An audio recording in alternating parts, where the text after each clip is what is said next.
Welcome to the Lindsay and Tony Podcast, where we talk about spirituality, business, and life experiences. In this podcast, we're bringing our private conversations to you. We believe that it's through discussion, action, and reflection that true change occurs.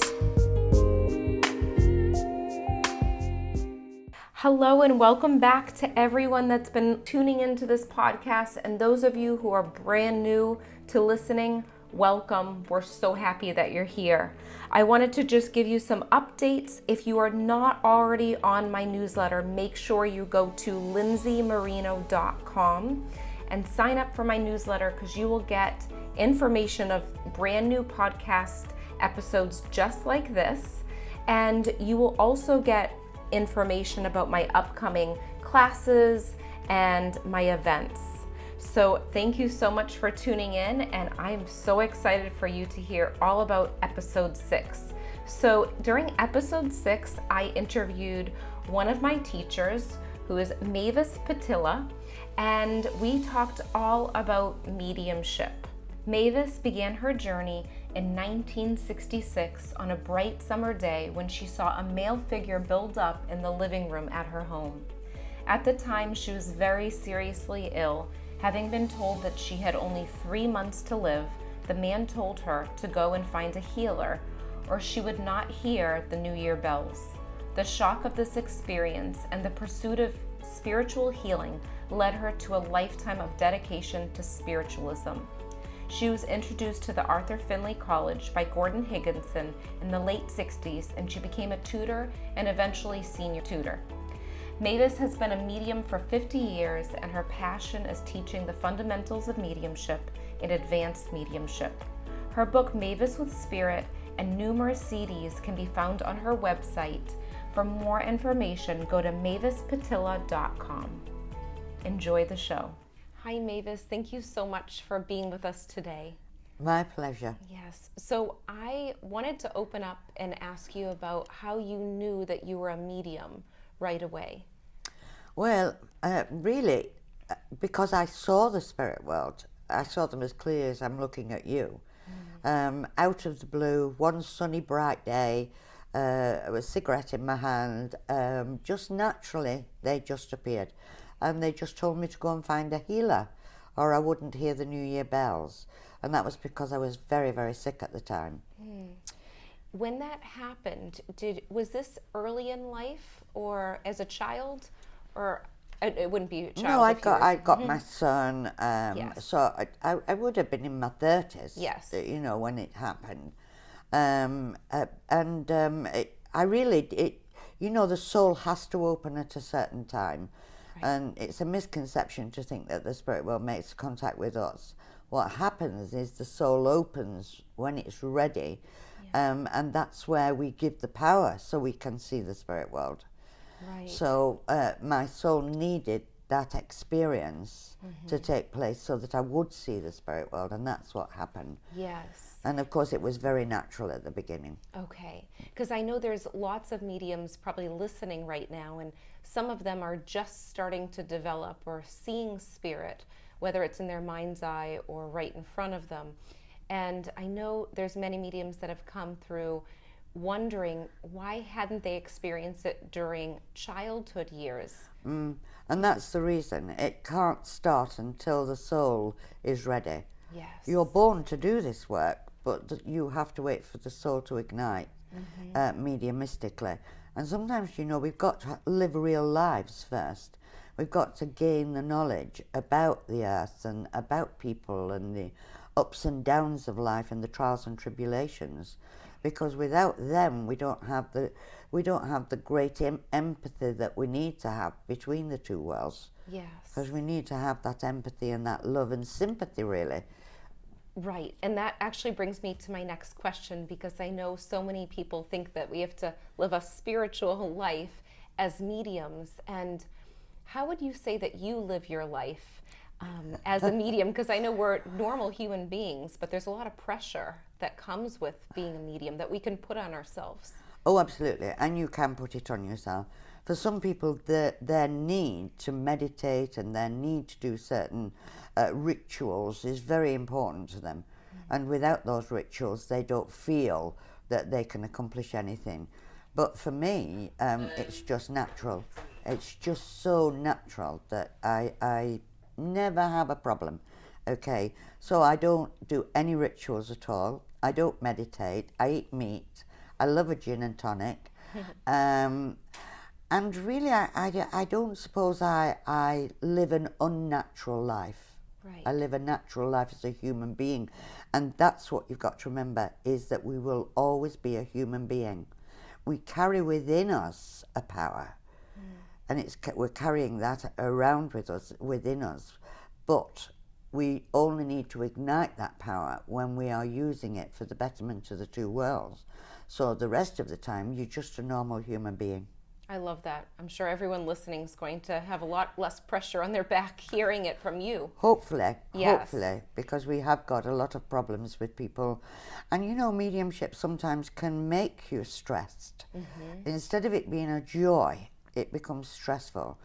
And the other thing I would say is that mediumship at the beginning is natural. When you start to develop it for platform or to do private sitters, to become professional, then it becomes unnatural. Yes. And then it has to become natural to you again. So it's like there's 3 stages. There's that natural stage, that unnatural stage, and then that natural stage. And how long will that take? I don't know. It depends on the person. Yes. All right.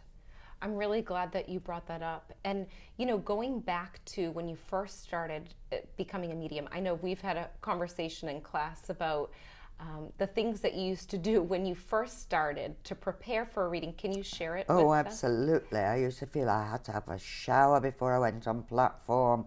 I had to wear exactly the same type of clothes. I had to pray to God and then pray to the spirit world that they would be there. So I had a lot of hang-ups, and I call them hang-ups rather than disciplines. Okay, and it was just amazing because I went to work at a place in London, and I didn't have time for the shower, I didn't have time for the prayer, I didn't have time to talk to the spirit world. I was just bombarded from morning till night to work. So, you know, I found that it actually worked quite naturally. So I kind of shelved all those things to one side and just started enjoying it, really. Yeah, and it probably took a lot less time Oh, for absolutely. you beforehand Absolutely. and stress. Absolutely. That brings me to my next question with spirit. You know, you are the voice of the spirit world, and I feel that it's so easy to focus just on the clients, the humans that are sitting in front of us to deliver the message. But I love your philosophy and your knowing and belief that our connection to spirit is so powerful in the way that, you know, once we really trust and believe in them, that's when everything unfolds. Can you tell us a little bit about what you think spirit wants us mediums to know while we're working? First of all, I think they want us to remember that they are people, that they're intelligent people, and that basically they have loved someone very dearly on this earth, and that person will be in the audience or one of your clients for a private sitting. So they are going to know a great deal, and they'll have memories that they want to share. And what the mediums do is they kind of live for the yes. So if the spirit world are giving something that the recipient or the sitter, the client can't take, what they will do is they'll start to panic and they'll start to change the evidence instead of thinking, well, it's fresh in the mind of the spirit. Yeah. The recipient's having to think about this, you know, and instead of interfering, just stay with the spirit world. Just let the spirit world sort it out, because they know exactly what they're doing. They're intelligent, and we shouldn't really take away from them the knowledge that they love the person that's in front of you, and secondly, they know all about the person in front of you, and then thirdly, that they still love them, and that's why this is happening, and that they organise the sitting. Yes. Okay, because they organise everything. So, you know, getting the mediums to relax really and let the spirit world get on with it. Yes. I think that's the biggest thing. Yeah, that's huge. And I love your teachings and your philosophy about really feeling the presence of spirit and carrying that out, not just about the evidence, but really feeling that presence too. Oh, absolutely. Absolutely. There's a lot of mind mediumship at the moment where it's fact, fact, fact, fact, fact. But you know, love isn't based on fact. Right. Love is based on emotion. It's about memory. And it is about some of the facts. So really you have to have it all.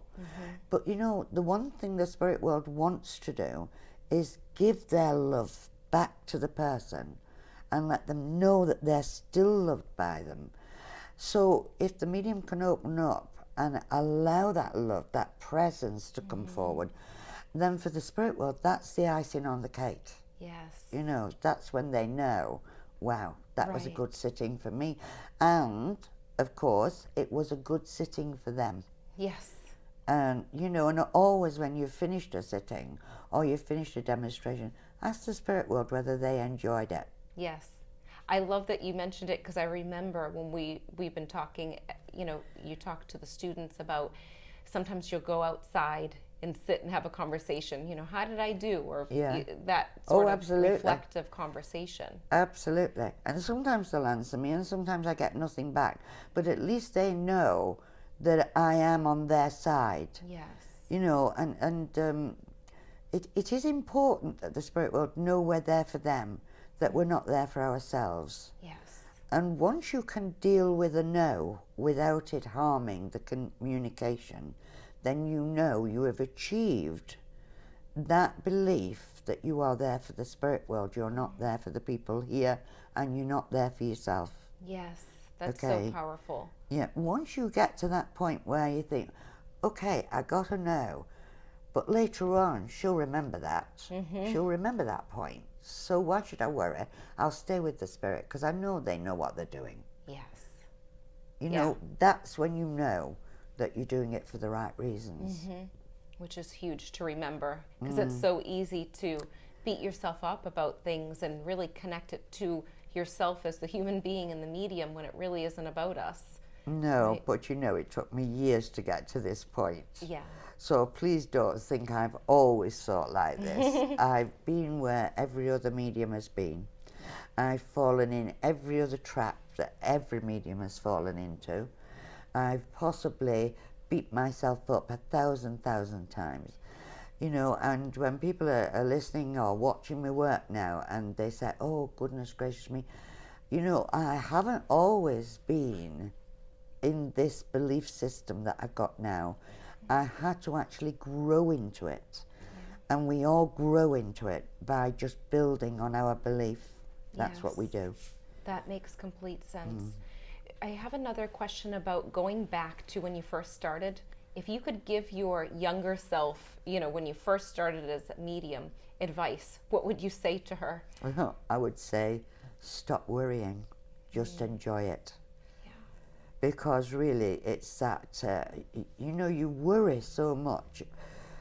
It's a very lonely life, mediumship, because you're in your head all the time, aren't you? You're with the spirit, but it's unseen. So there are many complications come up at the beginning. Yeah. A lot of complications. And yet, you want to do it, and you feel you want to do it for the right reasons. And yet, the more you try, the further away it goes. So the less you get, it's not being, yes, do be concerned and do be careful at how you think and don't become blasé. But actually, I think I would be saying to myself, look, enjoy it. Yeah. And I think that you do such a great job of that now. I You add hope so much so. humor to your teachings, and I know that you make the spirit world proud, definitely. I hope so. Yes. And one of the last things that I want to ask you is, if you wanted other people to know about your life and you wanted to summarize it in a word or a phrase, what would you share with them about your belief about your life? Well, I think that sometimes I look at myself and I listen to people saying wonderful things about me, and I think, oh my God, I wonder if they know the real me. Okay, that they've got this image of me that really possibly I present when I'm in the power and I'm working with the spirit world, but there's a Mavis Pittilla under there, Right. okay, that really can lose her patience, lose her temper, that can be just an ordinary person. Yeah. Okay, and could have made mistakes, and I have made a lot of mistakes in my lifetime. So, you know, they always say, don't they, that be careful, don't put people on a pedestal because they've got clay feet. So I would suggest that I know I've got clay feet. Oh, I love that. Okay. I love it. Is there anything else that you want to share with anyone listening that is thinking of really becoming a working medium? Take your time. Okay. I think that would be it. Don't rush. Don't rush it. Learn the theory behind it. Understand your connection. Understand about you. Investigate you. Yes. Because you are an integral part of the communication. So at the beginning, really become aware. Start with awareness, then go to blending. But start with awareness. Become aware how you connect with the planet. Become aware how you connect with the universe as a whole, so that you can become aware of your own power. And for me, spend time developing your awareness and your belief and your trust in yourself. Yes. Before you start to think, goodness gracious me, I've got to become a professional. And don't make a decision about where your destination is. Just let it unfold in a natural way. The more natural you can be, the more the journey will unfold itself. And remember, the soul's got the architect's plan. Yes. You know, instead of going to the spirit world for everything, remember to go inside. The other thing I would suggest to every medium who's unfolding would be to keep a journal and write spiritually. And when I say write spiritually, I don't mean from the spirit world, but let the soul talk to you. Because sometimes, you know, I read, people send me beautiful work and they say, oh, the spirit world gave me this, and I look and I think, no, the soul gave you that, your soul. And we don't actually hold our soul and our spirit in the highest esteem that we should. Yes. We hold the spirit world, but we forget we are spirit.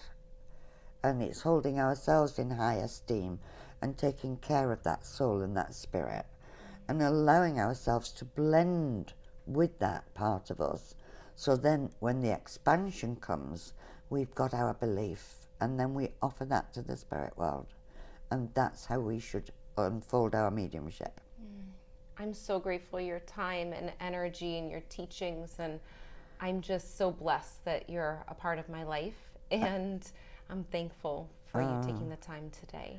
That's very kind of you. It's lovely to be with you, and you know I think a lot about you anyway, don't you? And you're a treasure for the spirit world, but you're also a treasure for the earth, okay? Because you'll work with two worlds, and you know we do heal two worlds. We look after two worlds, and that's our task. And mediumship's a vocation, it's not a job. And I think you've actually recognised that already, that it's a vocation and it's a life pattern. It's not something you can switch on and switch off. And I know you believe that. I do. You know, you meet people on this journey that that really will never actually unfold it to its fullness, because actually it's a job for them. And that really is, the attitude won't work like that. Right. You have to have it all, and it is a vocation. And we wear a mantle of ministry. We really do, because we minister unto two worlds. And I think you've got that role, and I think you'll go forward with it. Thank you. Thank you so much, Mavis. You're I'm so welcome, grateful darling. for you. You're welcome. We hope you enjoyed this episode as much as we did. If you liked it, leave a 5-star review on iTunes, and remember, subscribe to our YouTube channel too. If you can think of anyone else that would love this episode, share it with them right now on social media or email. And remember, getting results is a process of learning, applying, and reflecting. Stay consistent and continue to grow every day.